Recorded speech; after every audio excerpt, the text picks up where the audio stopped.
यह battle through the haven season 7 part 315। अगर आपने लास्ट पार्ट नहीं देखा हो तो लिंक डिस्क्रिप्शन में मौजूद है। सो पिछले एपिसोड में हमने देखा था सोंग चेंग, डेंग चेंग और सावी ने अपनी पिल को रिफाइन कर लिया था और एपिसोड के आखिरी तक सभी लोगों ने पिल को रिफाइन कर लिया था, सिर्फ ओल्ड मूव को छोड़कर।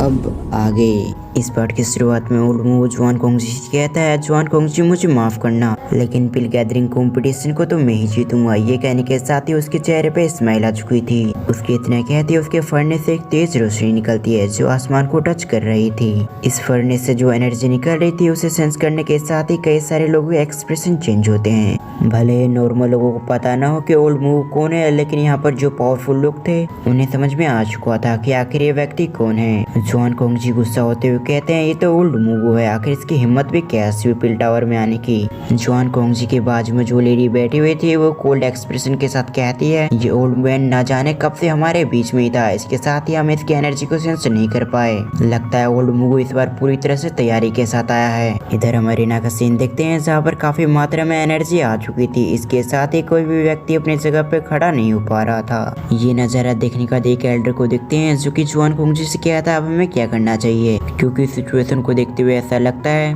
अगर हमने ओल्ड मूव को नहीं रोका तो ओल्ड मूव ही इस चैंपियन स्पोर्ट को ले जाएगा। इसके बाद हमारे हाथों में कुछ भी नहीं रहेगा। साथ ही इसकी वजह से पिल गैदरिंग कंपटीशन की काफी बदनामी होगी, यानी कि पिल टावर की काफी बदनामी होगी। उस एल्डर की बातों को सुनने के बाद जुआन कोंगजी ने अपने हाथों को बंद कर लिया था। उसके साथ ही वो कहता है अब हमें वेट करना होगा, क्योंकि इसके अलावा हमारे पास कोई भी चारा नहीं है। भले हमारी होल ऑफ सोल से दुश्मनी हो, लेकिन तुम ये मत भूलो कि ओल्ड मूव भी एक एल्केमिस्ट है। इसलिए हम पिल गैदरिंग कंपटीशन में बीच में पार्टिसिपेट नहीं कर सकते, यानी कि बीच में नहीं टांग अड़ा सकते, नहीं तो इसकी वजह से भी हमारे पिल गैदरिंग कंपटीशन की काफी बदनामी होगी।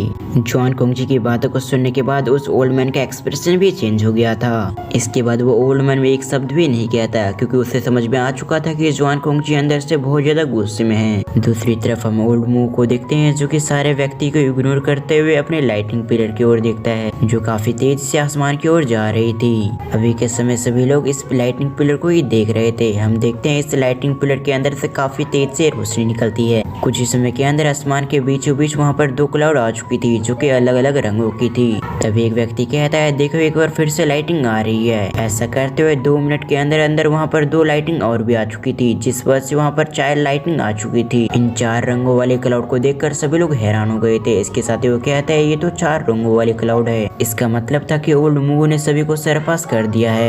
जब ये चीज ऑडियंस देखते तो वो सभी काफी एक्साइटेड हो गए थे, क्योंकि उन्होंने आज के दिन काफी कुछ देख लिया था जो कि उन्होंने अपनी पूरी जिंदगी में नहीं देखा। सीन शिफ्ट होता है, इधर हम जुआन कोंगजी को देखते हैं जिसका एक्सप्रेशन पूरी तरह से चेंज हो जाता है। वो अपने सिर को ना हिलाते हुए कहता है, अब इसका कुछ भी नहीं हो सकता, हम इसका कुछ भी नहीं बिगाड़ सकते।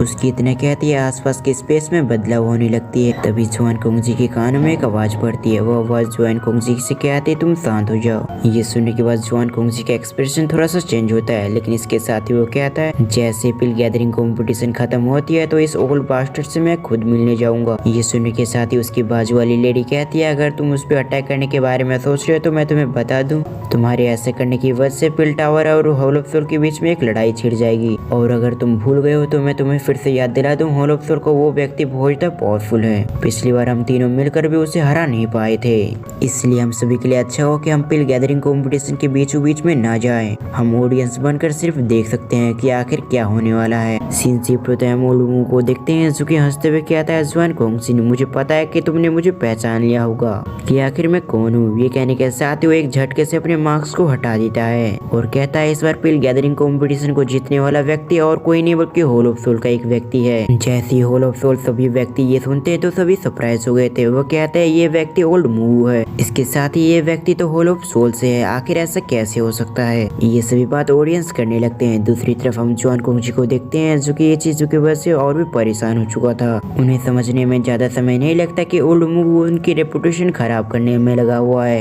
सभी लोग इस बात को अच्छी तरह से जानते थे, पिल टावर और होल ऑफ सोल में पुरानी दुश्मनी चली आ रही है। दूसरी तरफ हम बाकी पार्टिसिपेट को देखते हैं। जैसे से सावन और सावी और बाकी सभी को, उन सभी को भी अभी के समय काफी गुस्सा आ रहा था, क्योंकि वो भी अभी के समय पिल टावर के एक मेंबर हैं और अभी ओल्ड मुगू ने जो कहा वो पिल टावर के लिए एक स्लैब के बराबर था। भले वो काफी गुस्से में हो, लेकिन अभी वो भी जानते थे कि उनके पास इतनी क्वालिफिकेशन नहीं है कि वो ओल्ड मुगू से कुछ कह सके। जब वो सभी काफी गुस्से में लग रहे थे तो एक ऐसी भी फिगर थी जो लगातार सावन की ओर देख रही थी। इसके साथ ही वो काफी ज्यादा हिचकिचा रही थी कि उसे सावन से वो शब्द कहने चाहिए या फिर नहीं कहने चाहिए। ये सावी होती है। इसके साथ ही उसे ना जाने क्यों ऐसा लग रहा था कि सावन ओल्ड मुगू को हरा सकता है। इसलिए वो एक गहरी सांसें लेने के बाद वो सावन से कहती है, सावन अगर तुम एक मर्द के बच्चे हो तो तुम इसके खिलाफ जाओगे, यानी कि तुम ओल्ड मुगू को अच्छे से टक्कर दोगे। जैसे सावी के मुंह से ये शब्द निकलते हैं तो सभी लोग हैरानी से सावी की ओर देखने लगते हैं। यहाँ तक कि सावन और ओल्ड मुगू खुद भी हैरान हो चुका था। इसके साथ वो हैरानी के एक्सप्रेशन के साथ वो एक दूसरे की ओर देख रहा था। इधर सावन को समझ में नहीं आ रहा था कि आखिर उसे क्या कहना चाहिए। दूसरी तरफ हम सावी को देखते हैं जिसका चेहरा रेड हो चुका था। ओल्ड मुगू अपने आप को रिकवर करते हुए कहता है, लड़की तुम्हारा दिमाग खराब हो चुका है, तुम्हें क्या लगता है ये मामूली सा लड़का मुझे टक्कर दे पाएगा? इसकी बात छोड़ो, यहाँ तक कि इसका मास्टर याओ चैन भी आ जाए तब भी वो मुझे नहीं रोक सकता। ये कहने के साथ ही वो सेंस करता है कि सावन के अंदर से काफी मात्रा में किलिंग इंटेंट निकल रहा है। दूसरी तरफ हम सावन को देखते हैं जो कि ये सुनने के बाद काफी गुस्से में आ चुका था। वो कहता है, भले तुम रिफाइनिंग में काफी अच्छे हो, लेकिन तुम्हारी इतनी भी क्वालिफिकेशन अच्छी नहीं है कि तुम मेरे टीचर से कंपेयर अपने आप को कर पाओ। और जहाँ तक रही तुम्हारी हारने की बात, तो वो मुझ पे छोड़ दो, क्योंकि अब मैं आने वाला हूँ अपने पूरे फॉर्म में। ये कहने के साथ ही सावन ने अपने लाइट पिलर के अंदर अपने हाथों को डाल दिया था। जब ये चीज सभी लोग देखते हैं तो एक बार फिर से सरप्राइज हो गए थे। उन्हें समझ में आ चुका था कि सावन यहाँ पर गिव अप नहीं करने वाला। इसीलिए वो सभी एक बार फिर से एक्साइटेड से सावन की ओर देखने लगते हैं, क्योंकि उन्हें समझ में आ चुका था एक बार फिर से यहाँ पर बड़ा होने वाला है, मतलब जल्दी यहाँ पर धमाकेदार चीज होने वाली है। बट उन्हें ये समझ नहीं आ रहा था कि सावन क्या करने वाला है, क्योंकि उसने ऑलरेडी यहाँ पर पिल रिफाइन कर दिया है। इसके साथ ही अब उसके पास इतना समय नहीं है कि अब दूसरा पिल रिफाइन कर पाए। क्या उसके पास कुछ ऐसा मेथड है जिसकी वजह से वो जीत जाए? ये सभी क्वेश्चन के साथ वो सभी सावन की ओर देख रहे थे। सीन शिफ्ट होता है, हम सावन को देखते हैं जो कि काफी प्यार से सावन की ओर देख रही थी। उससे ना जाने क्यों सावन पे पूरी तरह से विश्वास था कि सावन उसे हरा सकता है। जब ये चीज सोंगचिंग देखता है कि सावी ने कैसे सावन को कहा है, तो उसे लग रहा था सावी इस जगह पर सावन को बस फंसाना चाहती है। लेकिन अब जैसे सावी सावन को देख रही थी, ऐसा बिल्कुल भी नहीं लग रहा था कि सावी सावन को फंसाना चाहती है। इसके साथ ही वो काफी जेलस फील कर रहा था। भले वो अंदर से काफी करवाहट फील कर रहा हो, लेकिन उसे भी पता था कि वो सावन के कंपैरिजन में कुछ भी नहीं है। वो सभी लोग जब ऐसी बातें कर रहे थे तो दूसरी तरफ हम सावन को देखते हैं जिसने अपनी आंखों को बंद कर लिया था। एक बार फिर से वो अपनी रिफाइनिंग पे ध्यान देता है, जिस वजह से सावन के फर्नेस के अंदर से एक बार फिर से काफी मात्रा में एनर्जी निकलने लगती है, जो सीधे ओल्ड मुगू की एनर्जी को टक्कर दे रही थी। ये देखने के बाद सभी लोग और भी सरप्राइज हो गए थे। वो कहते हैं सावन अपने बनाए गए पिल की रिस्पॉन्सिबिलिटी को और भी बढ़ा रहा है। ये वो चीज थी जिस कीमत से अल्केमिस्ट टीयर 7 की पिल को टीयर 8 में एडवांस कर सकते थे। और इसी शॉक्ड एक्सप्रेशन के साथ हम इस वीडियो को यहीं पर एंड करते हैं। वीडियो पसंद आया तो वीडियो पर 300 लाइक्स कंप्लीट करवाए। इसके साथ ही मैं जा रहा हूँ प्रीव्यू को अपलोड करने के लिए, यानी कि रिकॉर्ड करने के लिए, जो कल सुबह 8 से 10 के बीच अपलोड हो जाएगी। तो फिर वीडियो को फुल वॉच करने के लिए थैंक्स फॉर वॉचिंग।